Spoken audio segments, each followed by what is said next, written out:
Parashat Hashavua, Chaye Sarah. Alors je rappelle, Sarah, enfin plus précisément, Abraham a fait la Akedat Yitzhak dans la paracha de la semaine dernière. Et à cause de ça, entre guillemets à cause, Sarah va décéder. Pourquoi ? Alors d'après l'explication simple, on avait déjà dit ça, vous avez dû l'entendre depuis que vous êtes petit, que Sarah, elle a entendu que son fils allait se faire sacrifier, donc elle est morte. Moi déjà j'ai lu que c'est pas parce qu'elle a entendu qu'il allait se faire sacrifier qu'elle est morte. C'est quand elle a entendu qu'il s'était pas fait sacrifier qu'elle est morte.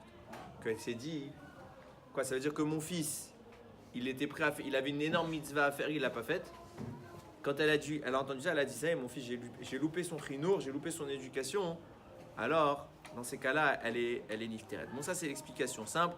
On avait vu ensemble qu'un peu plus profondément, Sarah, pour que Yitzhak naisse, elle lui a passé un bout de neshama.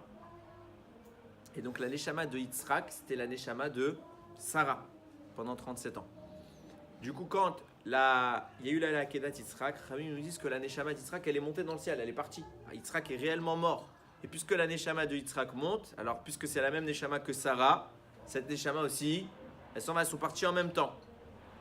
Et Hachem, il a ressuscité Yitzhak en lui donnant cette fois une nouvelle neshama. Parce que jusqu'à maintenant, il avait une neshama de femme. Alors maintenant, il lui a donné une neshama d'homme. C'est pour ça que c'est écrit « Et les toldot Avraham, Avraham olid et Yitzhak ». Voici la descendance d'Avraham. Avraham a engendré Yitzhak. Normalement, c'est qui engendre un enfant ? C'est une femme. Donc c'est Sarah qui aurait dû engendrer Yitzhak. Et là, c'est écrit Avraham, il a engendré Yitzhak. Pourquoi ? Parce que c'est au moment de la Hakeda que Yitzhak est réellement né. Et pas avant. Ouais. Pourquoi en fait Hachem il a fait en sorte que ce soit que Yitzhak, il a une neshama de femme ? Pourquoi il n'y a pas directement des... Alors bonne remarque, on m'avait déjà posé cette question. J'ai voulu répondre comme ça. J'avais lu aussi un truc comme ça. Pourquoi il lui a pas mis directement sa neshama ? Tout simplement. Alors, Yitzhak, d'après la voie de conduite qui est la sienne, c'est la rigueur. Hachem voulait brûler la rigueur. Il voulait sacrifier la rigueur pour l'atténuer. Donc il a d'abord envoyé une neshama qui n'était pas la bonne pour faire exister Yitzhak sous forme de la rigueur. Grâce à ça, Avraham, il a fait la Hakeda. Donc à la fin, on a brûlé le haïl. On a brûlé le bélier. La neshama, elle est rentrée de Yitzhak féminine, elle est rentrée dans le bélier. On l'a brûlé pour détruire un peu, atténuer énormément même la rigueur. Et après, on a remis Yitzhak. Mais cette fois, c'est une rigueur qui était déjà altérée. Donc c'était un processus utile. Ok ? Bon, c'est pas de toute façon notre propos d'aujourd'hui. Donc Sarah, maintenant, elle a entendu ça, elle est nifteret. Donc Vatamot Sarah, elle est morte à 127 ans. Et Abraham, il est venu pour faire son oraison funèbre. Vous savez que quand quelqu'un décède, alors on a toujours tendance à dire un mot sur le défunt, des paroles de consolation pour la famille, etc. Donc Abraham, il a pris la parole, Velif Kota, et il a pleuré. Sarah, vous connaissez tous l'explication sur le Velif Kota. Le kaf de Velif Kota, il est écrit en petit format. Pourquoi en petit format ? Parce que, alors, parmi tant d'explications, Abraham n'a pas beaucoup pleuré. Il a pleuré un peu. Pourquoi un peu ? Parce que de même qu'il existe dans le bien la notion de la tchouva, c'est quoi ? J'ai fait une avéra.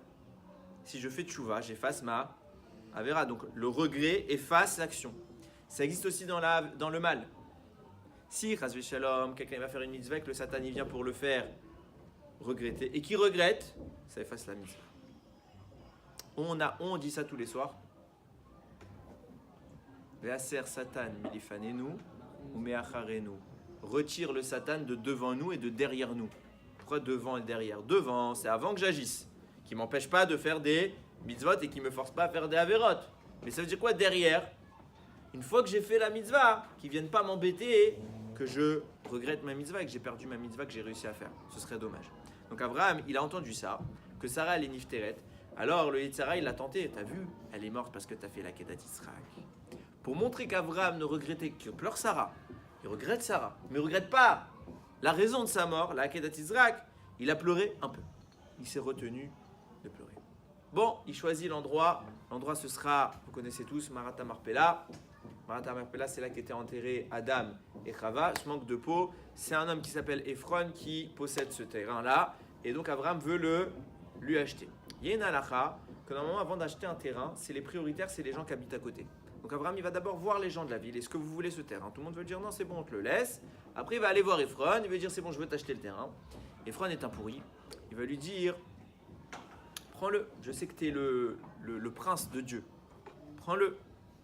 Il dit non, je paye. Ok, 400 pièces. Je vous donne juste une image en euros. C'est comme si je vous dis, je veux vous vendre une voiture. La voiture, elle fait 10 000 euros. Comme je vois que vous êtes dans la difficulté, tout ça, je dis, allez, je te la fais cadeau, prends-la. Et vous me dites, non, je veux payer, ok, 20 000 euros. C'est-à-dire même le prix, même un prix, il lui a pas fait. Il a augmenté le prix. Il a mis le max qu'il pouvait lui donner. C'est-à-dire Zarma, parce que c'est un rachat, il voulait de l'argent. Il a fait l'hypocrite au début. Zarma, je vais te faire un beau prix, je te fais cadeau. Et à la fin, non, je te fais ni cadeau ni rien. Tu veux payer, tu payes plein pot et moi je prends l'argent. Donc il lui vend. Ramilakar, Marata Marpella, il enterre là-bas Sarah. Avram, maintenant, il est âgé. Il a pu sa femme. Et il a un enfant, c'est Yitzhak. Il faut bien que Yitzhak pérennise un peu la vie d'Abraham. Et donc, il faut qu'il y ait une suite à tout ça. Donc, Abraham, il veut marier son fils Yitzhak. Comment il va faire? Il se dit, là où on habite, c'est Canaan. Canaan, il n'y a que des Réchaïm. Je ne veux pas mon fils, il se marie avec une Racha. Je veux une sadéquette pour mon fils. Il a raison. Donc, il dit, je vais aller dans ma ville d'enfance. Là-bas, il y a ma famille. Là-bas, il y a des tzadékim. Forcément, il y aura quelqu'un pour mon fils. Il appelle Eliezer. Pourquoi il n'envoie pas direct Yitzhak? Pour deux raisons. Petit 1, Yitzhak, de toute façon, sur le moment, il n'est pas là.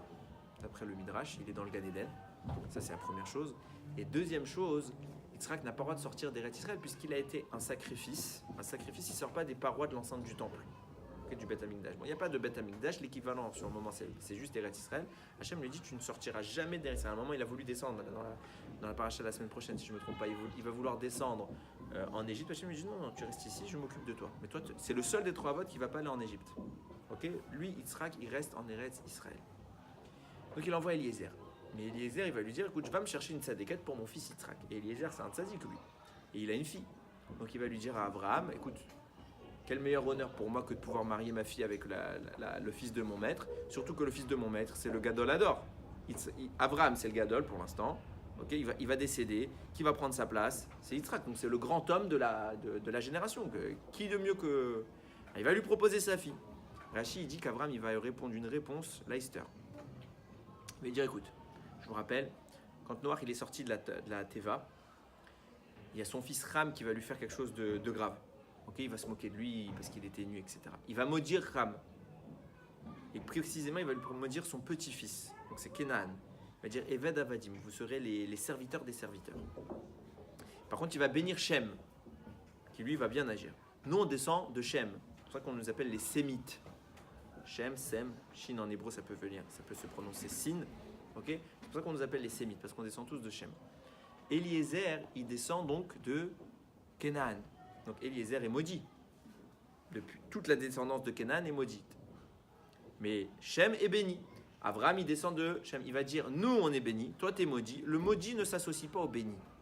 Oui. Comment on sait qu'il y en a qui sont maudits et qu'il y en a qui sont bénis?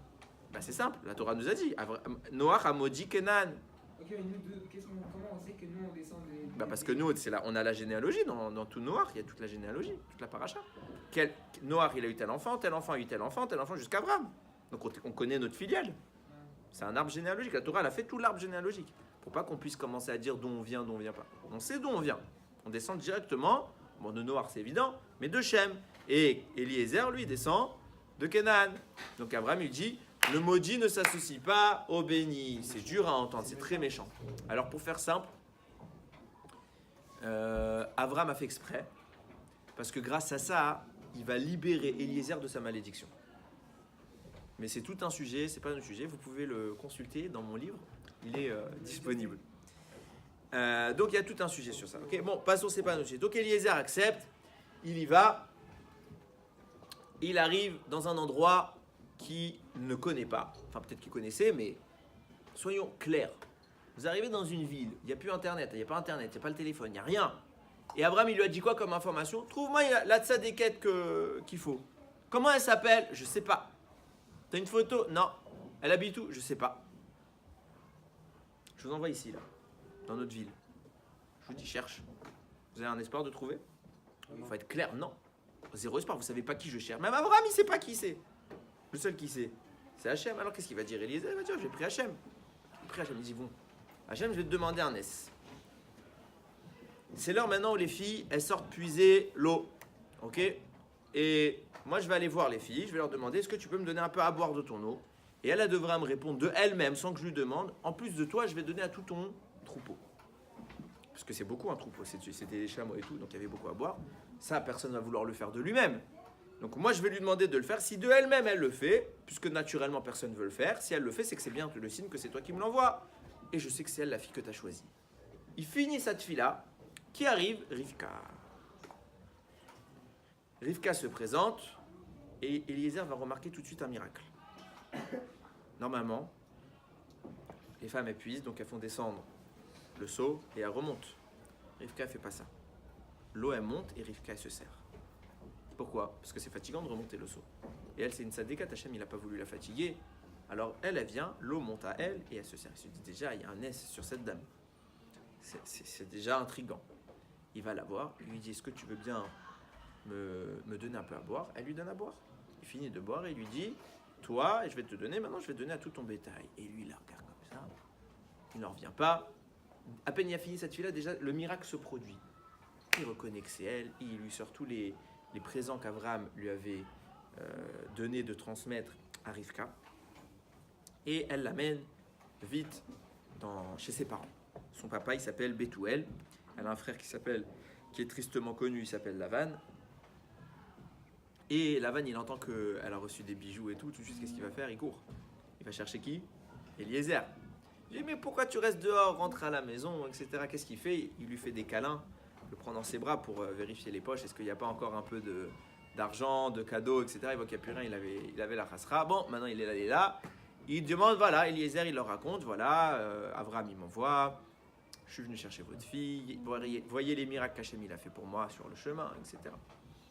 Qu'est-ce que qu'ils disent? Bon, bah, si c'est Hachem qui t'envoie maintenant, on ne peut plus rien faire, on accepte. Ils ont voulu la garder un peu de temps, elle a refusé, elle a dit non, je pars tout de suite. Ils sont partis, sur la route, ils croisent qui? Yitzhak qui arrive, le Midrash dit qu'il revenait du Gan Eden, puis à ce moment-là, Rivka le voit, elle tombe par terre. Alors pourquoi elle est tombée par terre? C'est un sujet, c'est pas également disponible dans le livre. C'est un sujet, et elle le voit, il lui dit qui est cet homme? Il lui dit c'est mon maître Yitzhak, c'est avec lui que tu vas maintenant te marier. Tout de suite elle cache son visage, et bon, Hachem, ils se sont mariés. Et là tous les miracles, vous savez qu'il y avait des miracles, j'en cite quelques-uns, que Sarah elle avait des miracles dans sa tente. Par exemple, les nérodes de Shabbat, elle restait allumée de Shabbat à Shabbat. Une semaine entière, mais pas parce qu'elle a mis une tonne d'huile. Elle mettait de l'huile comme vos mères, elles mettent un peu d'huile pour que ça tienne Shabbat normal. Et elle s'est bougie, elle restait 7 jours toute la semaine, elle restait allumée. Tous ces miracles que Sarah elle avait, ils sont disparus quand Sarah elle est nifteret. Quand Rivka elle est rentrée dans la tente, ils sont tous revenus. Preuve que Rivka était bien la digne héritière pas génétique, mais héritière au sens spirituel de Sarah, et qu'elle était bien faite pour Yitzhak. Fin de la paracha, on nous raconte qu'Abraham va se marier avec une dame qui s'appelle Ketura. Ok?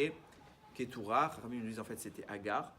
Abraham, Yitzhak est allé rechercher Agar pour le marier, maintenant qu'il n'y avait plus Sarah, alors il a ramené Agar, et avec elle il va avoir encore plein d'autres enfants. La Torah n'en parle pas beaucoup, et il leur a donné quelques bénédictions. Rashi dit que c'était toutes les forces du mal qu'il leur a transmises.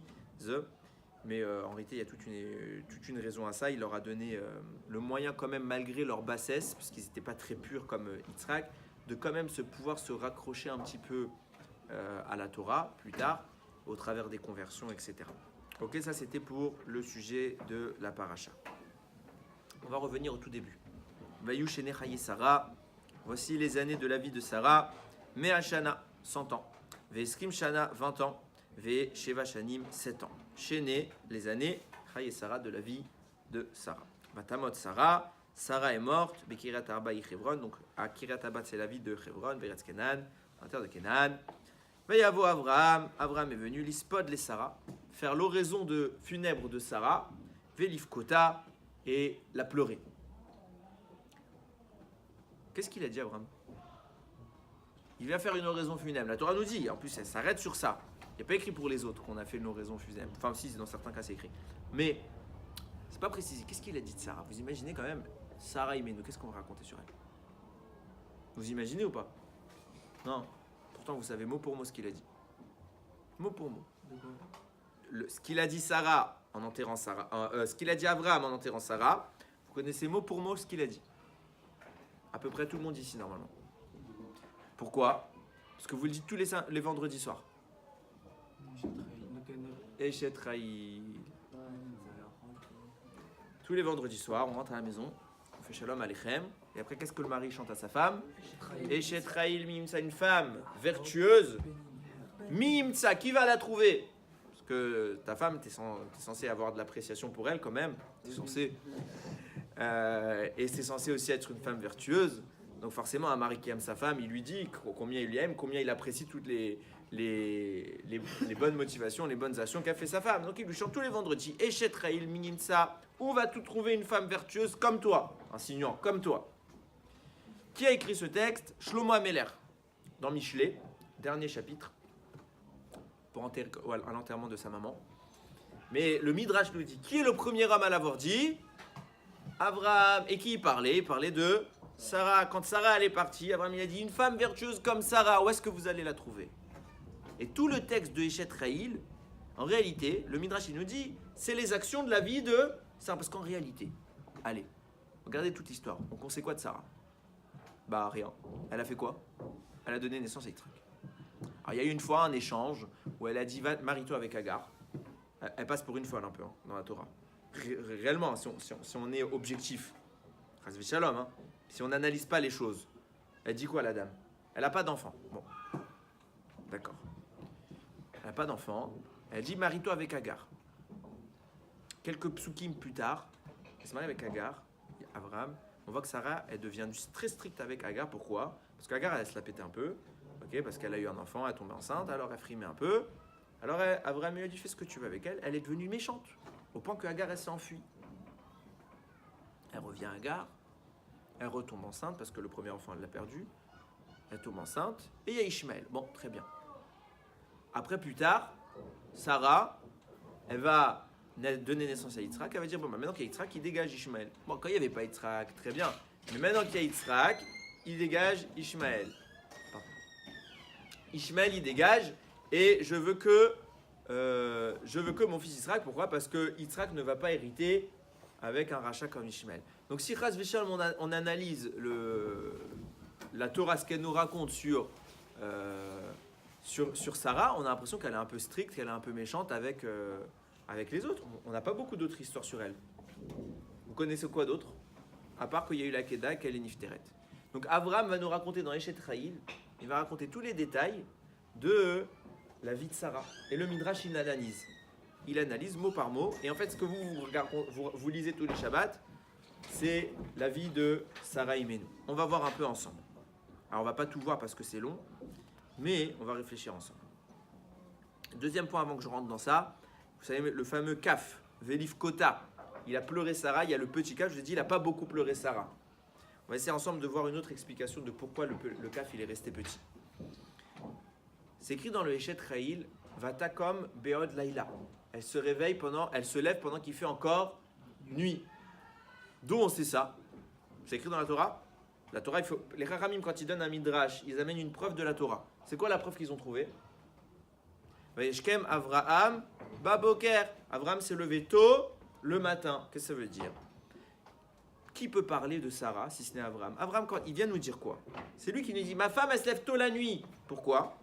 Parce que quand la Torah, elle a fait l'éloge de moi, de Avraham, que je me suis levé tôt le matin, moi je vous atteste, ma femme elle est réveillée avant moi.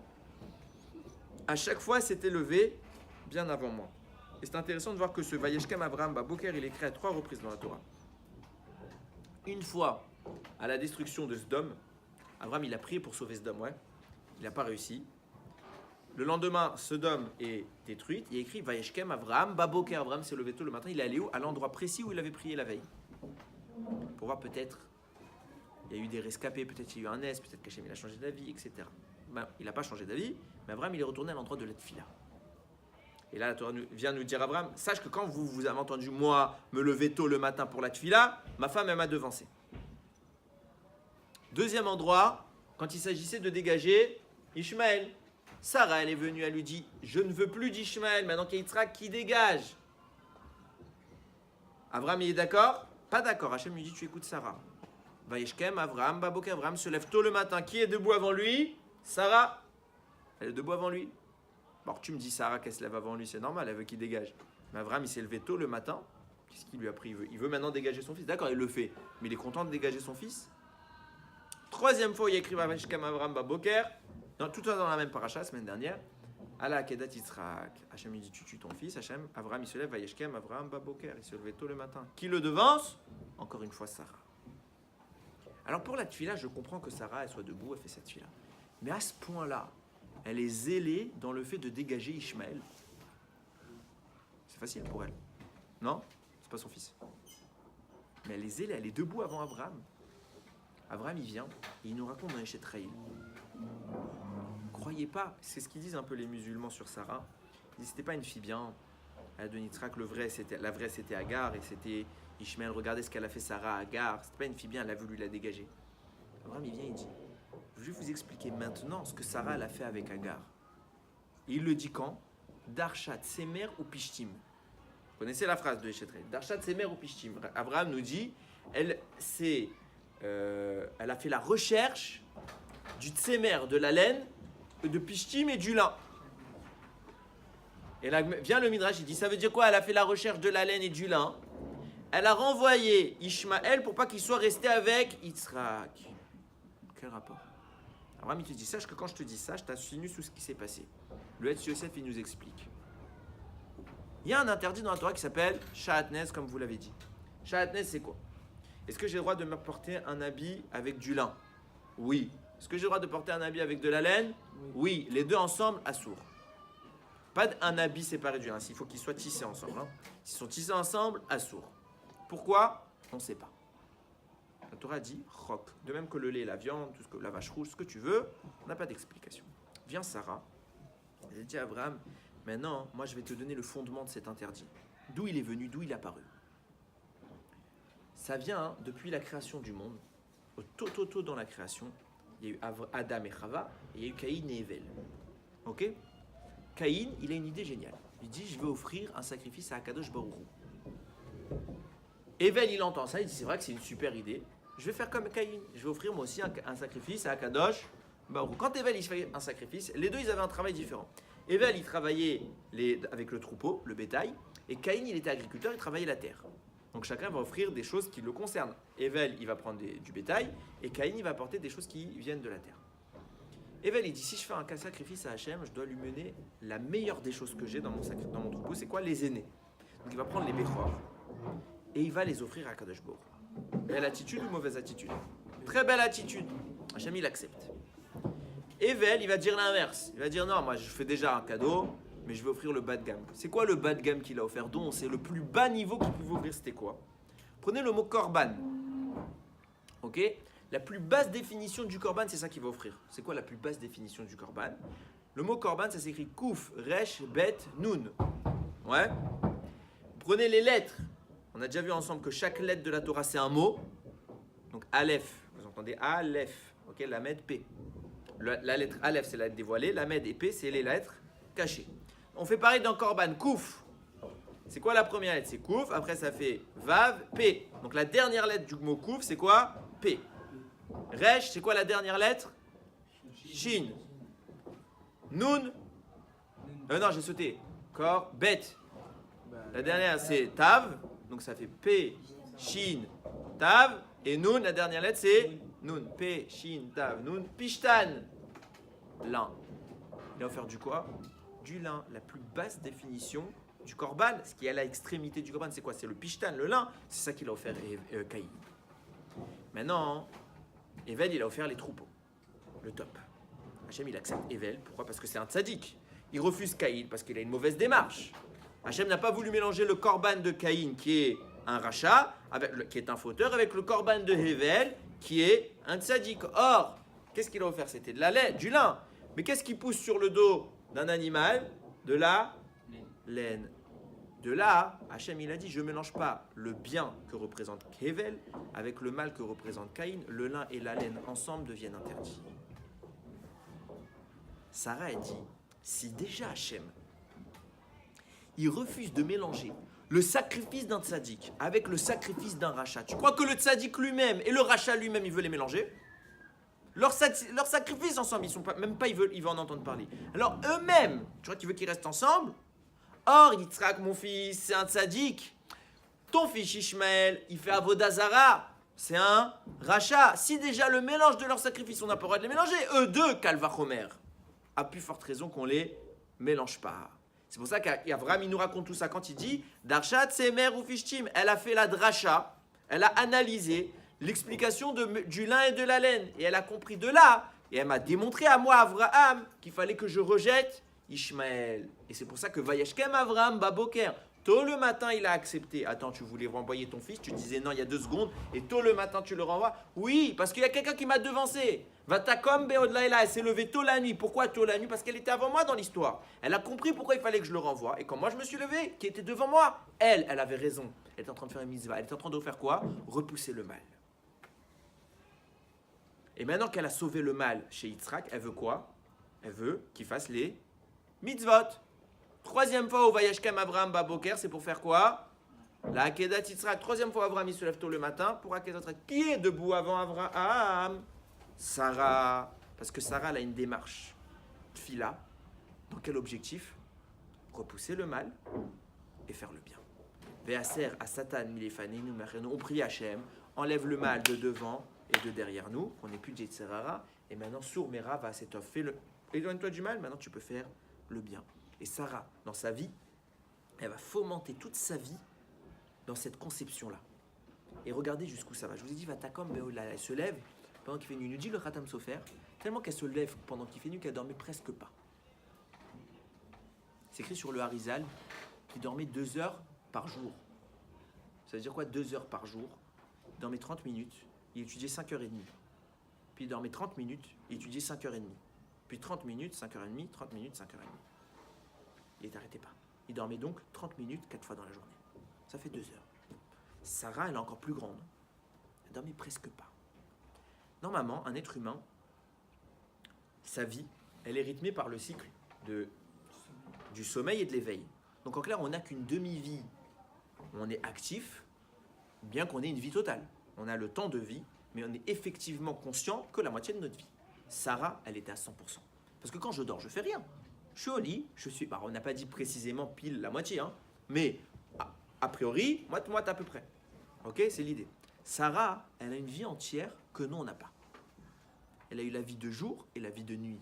Lui dit le Khatam Sofer, c'est pour ça que c'est écrit Chéné, Chaye, Sarah. On traduit Chéné, les années de la vie de Sarah. Mais Chéné, ça peut vouloir dire quoi? Deux fois la vie de Sarah. 2 fois. Pourquoi 2 fois? C'est un pluriel, Chaye en plus. Les vies. Elle a eu 2 vies. Celle que toi, normalement, tu as une vie normale, c'est le jour. Elle, même la nuit, elle a eu le double de temps de vie. Elle ne perdait pas un instant. Pour faire quoi? Sour Mera va s'étoffer. Éloigner le mal et faire le bien. Il y a écrit dans un midrash que Rabbi Akiva, quand il donnait cours à ses élèves, des fois, puisque, attention, quand Rabbi Akiva il donne cours à ses élèves, on ne parle pas de nous le matin, on fait chiour. C'était jusqu'à tard le soir. Parfois même la nuit. Entière. Des fois, il piquait du nez, les élèves. Parce qu'il était tard, pas parce qu'il était tôt. Hein. Parce qu'il était tard. Et quand il piquait du nez, qu'est-ce qu'il faisait Rabbi Akiva? Il disait, par quel mérite la reine Esther, vous savez que toute l'histoire de Pourim, elle a eu le droit d'avoir 127 contrées sur lesquelles elle va régner. Parce que Esther est mariée avec Achashverosh, et Achashverosh, il a un règne de 127 pays. Par quel mérite? Il dit que vienne la fille de Sarah, qui elle-même a vécu 127 ans, et qu'elle récupère ce mérite pour régner sur 127 pays. Quel rapport? Viens Rabbi Akiva nous dit le Khatam Sofer, il explique comme ça. Quand Sarah, vous êtes en train de dormir maintenant, vous voulez dormir? Il dit à ses élèves, vous avez les yeux fermés? Sachez que si vous restez réveillés comme Sarah, laissez rester réveillés la nuit. Fatakom be'od laïla. Elle a créé une deuxième vie. Normalement, vu que la moitié de nos vies, elle a une vie pleine, une deuxième partie de sa vie, elle a transmis à qui? À ses enfants. Sur quel principe? Tfila, éloignement du mal, avec Ishmaël et Esav, et Yitzhak, et pratique du bien avec la Kedat Yitzhak. Elle va transmettre ça, et grâce à ça, Esther va nous sauver plus tard. Pourquoi? Quel rapport? Rappelez-vous. Quand est-ce que Esther est intervenue? Quand on est tombé dans l'obscurité. Aman voulait nous détruire. Quand c'est l'obscurité, c'est les forces du mal. La nuit, c'est les forces du mal. Quand les forces du mal, elles dominent, Sarah, elle est debout. Grâce à ça, il y aura une Esther qui sera debout. Qu'est-ce qu'elle a dit, Esther, quand Aman il a voulu nous tuer? Priez. Comme Sarah, elle s'est levée plutôt qu'Abraham pour prier. Qu'est-ce qu'elle a dit, Esther, quand ils ont demandé de prier? Ne mangez plus 3 jours. Faites Tchouva, éloignez-vous du mal. Comme elle a repoussé Ishmaël. Et qu'est-ce qu'elle a demandé, Esther? Si vous devez vous éloigner du mal et faire Tchouva, vous devez faire quoi? Le bien. Akedat Israël. En 3 temps. Viens un Rabbi qui va te dire pourquoi Esther, on sait qu'elle a hérité du srout de Sarah grâce à ses 127 contrées sur lesquelles elle régnait. Pourquoi 127? C'était la conséquence logique de Sarah. Conséquence logique. De là, on va commencer à comprendre quelque chose. Je vous ai demandé tout à l'heure pourquoi le kaf il est resté petit. Rashi, il dit Mea Shana, elle a vécu 100 ans. Esrim Shana, 20 ans. Vesheva Shanim, 7 ans. Pourquoi tu ne me dis pas 127 ans? Rashi dit pour t'apprendre 3 choses. Enfin non, pour séparer les trois sections. Pour te dire qu'à 100 ans, elle était comme à 20 ans. Ça veut dire quoi? De même qu'une personne n'a pas de faute jusqu'à ses 20 ans, parce que dans le ciel, sur terre, c'est à partir de 13 ans. Enfin, à partir de 12 pour les filles, 13 pour les garçons. Les fautes, le Beddin nous sanctionne sur terre à partir de 13 ans. Mais dans le ciel, Hachem, il ne nous punit qu'à partir de 20 ans. Parce qu'on n'est pas encore conscient à ce point-là de la gravité de nos fautes. Il faut attendre. Nous dit Rashi, à 100 ans, Sarah, elle était comme une fille de 20 ans. De même qu'une fille de 20 ans, elle a 0 faute, parce que jusqu'à maintenant, Hachem... Hein? Voilà. De même qu'elle avait 0 faute, parce qu'Hachem, il punit pas avant 20 ans. À 100 ans, elle était comme à 20 ans, 0 faute. Et à 20 ans, elle était comme à 7 ans. De même qu'une jeune fille, quand elle est petite, elle a toute la grâce, elle a tout le charme d'une petite fille. Sarah, elle est restée belle toute sa vie. Elle n'a jamais perdu, elle n'a pas vieilli. Elle était aussi jeune que si elle était toute petite. Mais les 20 ans, ils ont double rôle. D'un côté, il signifie la beauté comme elle avait 7 ans. D'un côté, il signifie elle n'a jamais fauté. Ok? Vient Abraham et il pleure. Quelle est la lettre qui représente 20 en hébreu? Kaf. Abraham, il pleure. Et quand il pleure, il met un petit kaf, pas un gros kaf, pour 2 raisons. Petit 1 pour te dire, Sarah n'a jamais dépassé le 20. Ça veut dire quoi 20? 20 ans, c'est l'âge à partir de laquelle tu commences à fauter, elle est restée à 20 ans. Son kaf à elle, il est resté tout petit, il n'a jamais grandi. Mais mieux que ça, moi qui connais ma femme, et que la Torah elle a dit que le kaf peut dire qu'elle est belle, il peut dire qu'elle n'a pas fauté. Sur quoi elle était le plus grande, la beauté ou la tzidkout? Je ne pleure pas sa beauté. Parce que le kaf, il a 2 idées. Je diminue le kaf en 2 fois plus petit. Il n'y a qu'une chose que je pleure. Ma femme, elle n'a jamais fauté. Voilà qui était Sarah. Mais pourquoi il pleure sur ça? Que sa femme, elle n'a jamais fauté.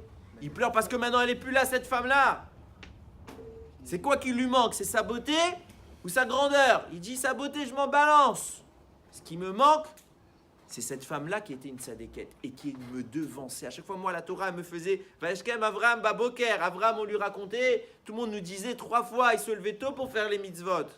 Ma femme, mieux que moi. Après, on ne raconte pas. Avram, on raconte. Et que c'était moi encore. Elle, on ne raconte pas. Sarah, elle est tsniout. Sarah ne fait pas les mitzvot pour qu'on dise regardez-moi. Ça ne veut pas dire qu'Abraham il faisait les mitzvot pour qu'on dise regardez-moi. Mais Sarah a encore un plus haut niveau. Elle ne voulait pas qu'on la voie. Sarah fait quelque chose, c'est pour qui? Si je fais Torah mitzvot, c'est juste pour une idée qui s'appelle Hachem. Si je fais Torah mitzvot, c'est pas pour qu'on me dise Kol hakavod. T'as vu? Non, moi je me montre pas. Sarah, elle restait dans sa tente, elle sortait pas. Pas parce qu'il faut rester dans sa tente et pas sortir, c'est pas l'idée. C'est-à-dire que c'était caché. Sa grandeur, elle était cachée. Et les vrais grands hommes ou grandes femmes, on ne connaît qu'une partie immergée de ce qu'ils sont. Alors la Torah nous raconte quelques petits détails. Mais Avram, au moment de la mort de sa femme, il dit « Moi, vous ne connaissez pas ma femme. Moi, je vais vous raconter qui était ma femme. Et je vais vous raconter pourquoi j'ai le droit de pleurer de ma femme. » Un petit caf, pas un grand caf. Sa beauté, certes, c'était peut-être la plus belle femme du monde. C'est pas ce qui me manquera le plus.